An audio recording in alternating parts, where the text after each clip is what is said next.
Waste ಅಂತೇಳ್ಬಿಟ್ಟು ಈ ಥರ ಬೀಜಗಳು ಬಿಟ್ಕೊಂಡಿರೋದನ್ನ ತುಂಬ ರೈತರು ಬಿಟ್ಬಿಟ್ಟಿರ್ತಾರೆ. ಬಟ್ ಈ ನುಗ್ಗೆಕಾಯಿ ಏನು ಬೀಜ ಇದೆಯಲ್ವಾ, ಇದರ ಎಣ್ಣೆಗೆ 1000 ರೂಪಾಯಿಂದ 2000 ರೂಪಾಯಿ ಇದಿದೆ. ನೀವು ಬೇಕಿದ್ರೆ ಗೂಗಲಲ್ಲಿ ಹಾಕಿ ನೋಡಿ. ಇದು ಡ್ರಮ್ ಸ್ಟಿಕ್ ಸೀಡ್ ಆಯಿಲ್ ಅಂತೇಳ್ಬಿಟ್ಟು. ಸೊ ಇದನ್ನು ಏನಕ್ಕೆ ಯೂಸ್ ಮಾಡ್ತಾರೆ ಅಂದರೆ ಇದನ್ನು ನಾವು ಜಸ್ಟ್ ಇದಕ್ಕೆ ಬಿಟ್ಕೊಂಡಿರೋದು ಬೀಜಗಳಿಗೆ, ಸೀಡ್ಲಿಂಗ್ಗೆ.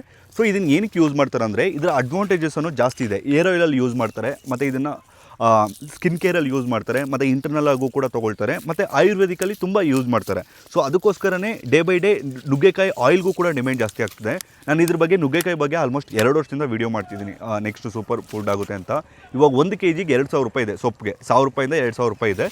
ರೈತರಿಗೆ ಎಷ್ಟು ಸಿಗ್ತಿದೆ ಅಂದರೆ ಅದು ಬಲ್ಕಾಗಿ ತೊಗೊಳ್ಳೋರ ಮೇಲೆ ಡಿಪೆಂಡು. ಇವಾಗ ಎಕ್ಸಾಂಪಲ್ ಬೇರೆ ದೇಶಗಳಿಗೆ ಮ್ಯಾಕ್ಸಿಮಮ್ ಎಕ್ಸ್ಪೋರ್ಟ್ ಆಗ್ತಿದೆ, 350 ರೂಪಾಯಿ 400 ರೂಪಾಯಿ ಈ ಥರ. ನೀವು ಸಪ್ಲೈಯರ್ ಅಂದರೆ ಯಾರು ತೊಗೊಳ್ಳೋರು ಇರ್ತಾರೋ, ಬಯರ್ ಇದ್ದರೆ ನೀವು ಇದು ಮಾಡ್ಬೋದು. ಎಲ್ಲ ರೈತರು ಇವಾಗ ಇಲ್ಲಾಂದರೆ ನೀವೇ ಒಂದು ಓನ್ ಬ್ರ್ಯಾಂಡ್ ಬಿಲ್ಡ್ ಮಾಡಿ ಇದು ಮಾಡ್ಬೋದು.